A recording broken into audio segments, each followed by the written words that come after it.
It's easy to crash out and only point out the negatives in WWE nowadays, and I've been known to do it myself. And to be fair, Triple H makes it a little too easy sometimes. However, today I'm going to give the devil his due. This is a video idea from Wrestle, where today I actually focus on the positives of WWE. Ever since SummerSlam, it seems like WWE is at the very least trying to actually listen to the fans. And that's what we're going to go over today, the positive things since SummerSlam. And we're going to start with Cody Rhodes. Now, I am not a Cody Rhodes hater, but for a long time now, I've thought his title reigns have been boring, and I've been hoping and wishing that he would just enter a program that had nothing to do with a world title. And well, he's facing Randy Orton right now, and they're not even really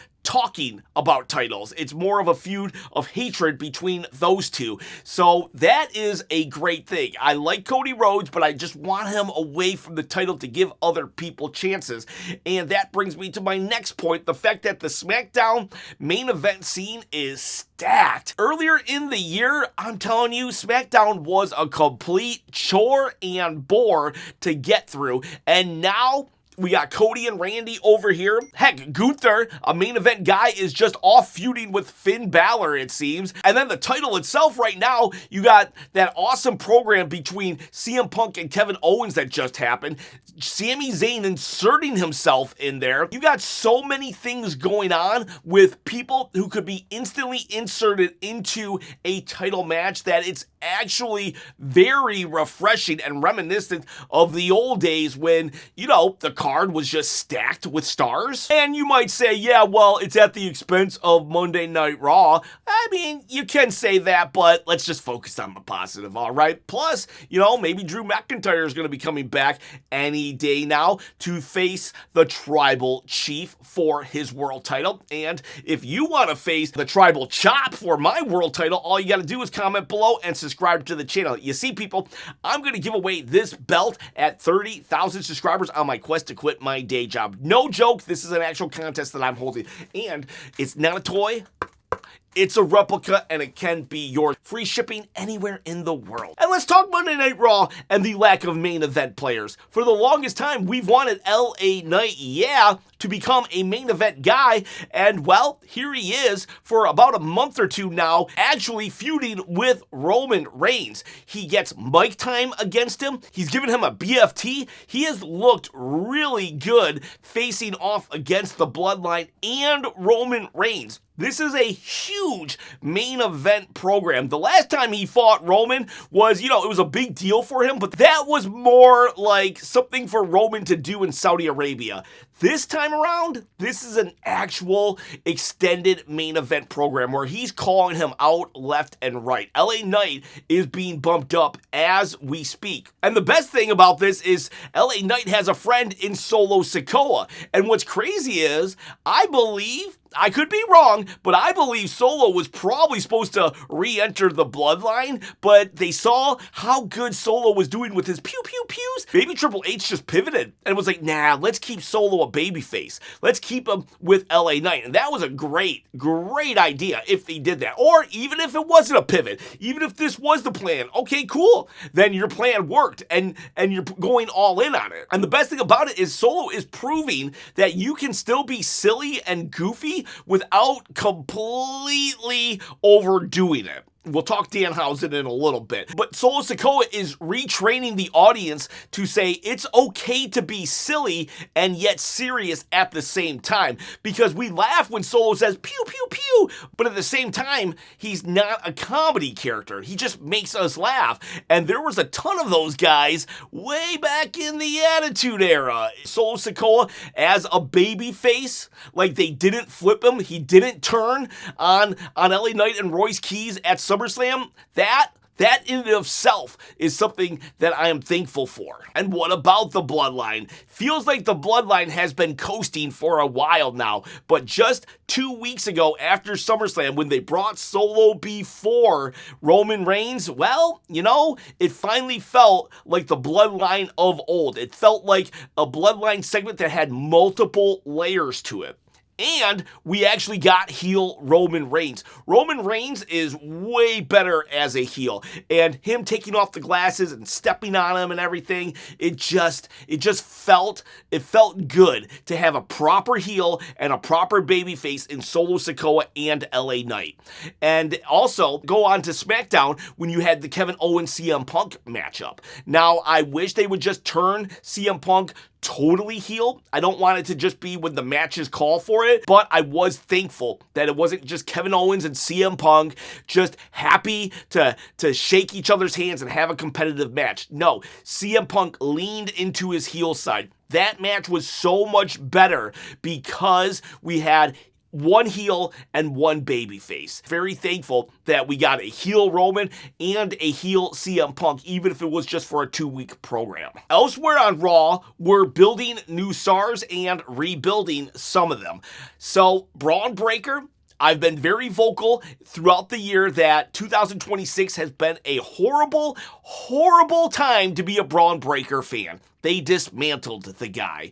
But I can't sit here and say they are not trying to rebuild him. Him and Obafemi's feud, while it seems to be a little off in their own little universe, that is a very interesting universe. I am very excited about Braun Breaker Obafemi. Now, yes, I wish they would have built Braun Breaker up a little more so he could be at Oba's level, but whatever. Right now, Braun Breaker is actively being rebuilt, and not gonna lie, I am very excited to see those two clashing. So I am just hoping that the redemption tour for Braun is not just a one-off so we can feed somebody to Obafemi. And then there's Obafemi himself. I was very critical of just squash matches for the guy. And so now I haven't seen him do a squash match in a minute. I would rather see him on the microphone and just being cool and amazing than just a guy who does 5 moves in the ring and then you're done. When he did the Braun Breaker impression, "Who's the future, Paul? Who's the future, Paul?" That was so out of left field, so hilarious. Just demonstrate that Obafemi is not Bill Goldberg, where he has zero personality and can only do 3 moves, all right? Obafemi has been showing us since SummerSlam that he's way more than a squash machine, and I'm really hoping they lean into that further. And I like these 2 young, hungry cats are just warring with each other right now. And we're building up another talent in Royce Keys. Just on Raw, Royce Keys debuted a faction with OTM, and they instantly went into a program with LA Knight, Solo Sikoa, and the Bloodline. So just another demonstration of trying to build new top talent. Will it work? I don't know. But I do know that it won't work if we don't try, and they're at least trying with Royce Keys and giving him this faction. I'm interested. I'm way more interested now in Royce Keys right this second than I was before SummerSlam. Let's put it that way. As I celebrate pushing everybody right now, I'm actually going to celebrate pulling back on someone in Danhausen. Danhausen, when he first debuted, to the sound of crickets, but then he went on like a 2 to 3 month tear that was just great and amazing. But WWE'd it, and they went a little too far. They leaned too hard into it, and it was like, at first it was walking the line. You go back to WWE Backlash, that was walking the line of silly and awesome, and it worked. But then we started electrocuting The Miz and Kit Wilson, and it quickly went downhill. Now, I actually did enjoy the Saturday night main event match, but other than that, there was like a 2-month period where Danhausen was just, it was a little much. When Dominic Mysterio lost to him in a Money's on the Pole match, when Dominic is the AAA champion, I started to get a little bit of a sour taste in my mouth for Danhausen, and so I'm happy that we pulled back on him. I don't want him to be fired. I think think there's definitely a place for him, but he needs to be used sparingly and not every single week on both shows. I am definitely a person that feels that Triple H uses the less is more tactic way too much and to a detriment, but with Danhausen, I believe less is more is the way to go. They should make him like kind of like the Undertaker in the old days. Undertaker never cared about championships. He just would get in feuds and then he would get beat down one day and disappear for 3 or 4 months, and then he'd return and get his revenge. I would have loved if we had a casket match between Dominic Mysterio and Danhausen, and we have a bunch of Judgment Day come and beat up Danhausen. They put him in the casket, and then Danhausen, we see inside, and he does that thing that Undertaker did against Yokozuna, where he just disappears. He's like, I will return. And then he's just gone for 3 months. We can still do silly with Danhausen. It just can't be all the time. And no more musicals with Joe Hendry, that's for sure. But yes, happy that WWE has pulled back. And I'm happy that WWE has actually pushed the women's division back to the forefront with Liv Morgan. She went 105 days without defending her title, and that, I'm a big Liv Morgan fan, but that was not cool. That was disrespectful to the entire women's division, in my opinion. That said, instantly out of SummerSlam, we now have her feuding with 2 top women talent in Becky Lynch and Stephanie Fekir. Now, I don't like that Liv Morgan, is the 3rd most important person in this feud. She's kind of an afterthought, and it's more about Becky and Stephanie, but at the end of the day, at least there's a program right now for the actual women's title on Raw. On SmackDown, though, I'm ecstatic that we actually pushed Chelsea Green all the way up the ladder at SummerSlam, and she grabbed the belt. And we've taken off the name interim champion and just crowned her champion. And even more happy that, so I'm not happy that she got injured. She broke her face. But I'm more happy that instead of just taking the title off her, we're giving her 30 days to recover and then challenge someone. I'm so happy we did not strip the belt. We fans have been wanting Chelsea Green for a very long time. WWE literally said in season 2 of Unreal that she is not a main event player. She exists to put main event players over. So for her to get that championship, it's a huge deal for us, and especially for Chelsea Green, but us fans have been clamoring for this. So WWE pushing her and actually making her strong after she got injured and it looked like they might take the title off her. She cut the promo of her life and it was great. Got me all in the feels and super happy with the push of Chelsea Green, making her look strong while not suddenly doing a 360 on her character. You can tell she's still kind of comedy a little bit here and there, still not so serious, but she's definitely a lot stronger than she was just 3 or 4 months ago. So yes, thank you for giving her the belt. Also super pumped that Chad Gable finally won a singles title. The guy has been in WWE longer than Kurt Angle, which is a crazy fact, and he finally got the title. All it took was a mug root beer and getting that dog in him.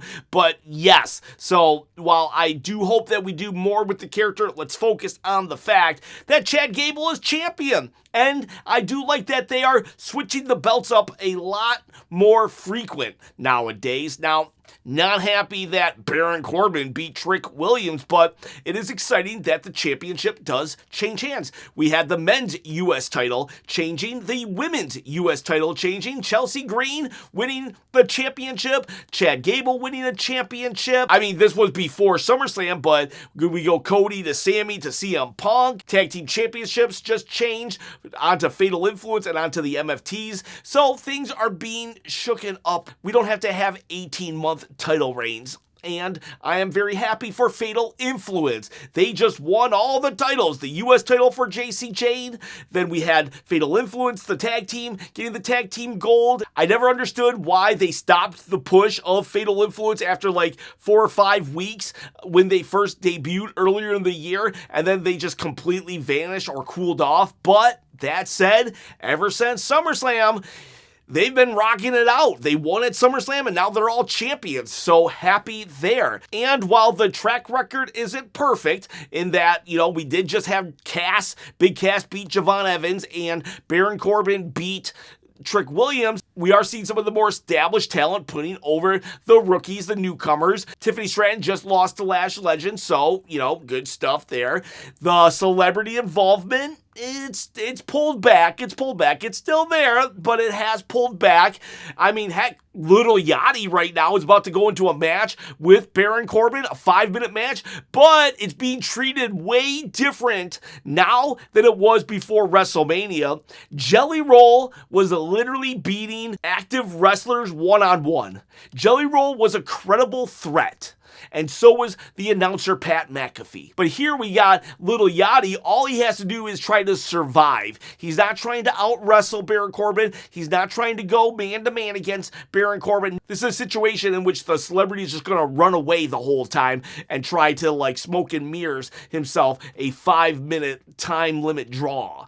A personal favorite of mine is I haven't heard one person do an open challenge. I am so tired of open challenges, and we haven't done any of them. So great stuff there. I also appreciate that Roman Reigns is going to be fighting on free TV.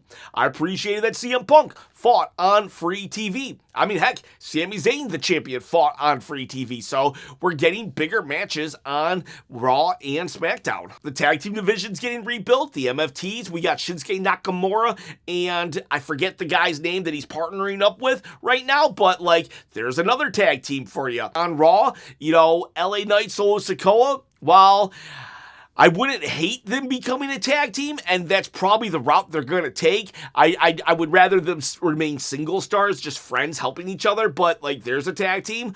Royce Keys and his OTM, there's a tag team. The Usos, lots of tag teams. We still got the Creeds somewhere. I don't know where they are, but Fraxium's out there. We seriously have all the ingredients for a strong tag team division.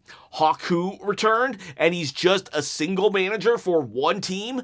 I'm okay with that. And I'm going to be honest with you, it does feel that we're relying less on these big dramatic moments and actually telling stories that make sense and come to a satisfying conclusion with twists and turns on the way. And what I mean by this is when Kevin Owens fought CM Punk, and Sami Zayn hit him with the belt, yeah, you could say that was a spectacular viral moment. However, everything leading to that was very interesting. It wasn't just going through the motions just so we could have this one spectacular moment. Only the moment John Cena turned heel was good. Everything else sucked. No, everything about Punk and KO has been gold. So I'm really hoping that we're getting back to actual storytelling and not just social media click moments. All right, so those are all of the positives since SummerSlam that I could come up with. Actually, since WrestleDon could come up with. And I also want to thank everybody for their condolences and well wishes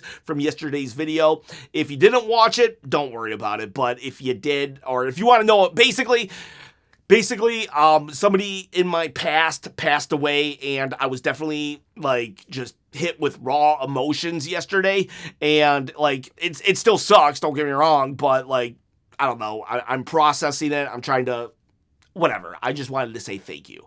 Thank you, boys, thank you, gals, for everything that you do for me. You don't understand how much this channel and every single one of you mean to me. I don't really have a lot of friends and family in real life, so you guys and gals, you kind of fill that void. So reading all those comments really did bring a tear to my eye. Yeah, so anyways, see you, bye.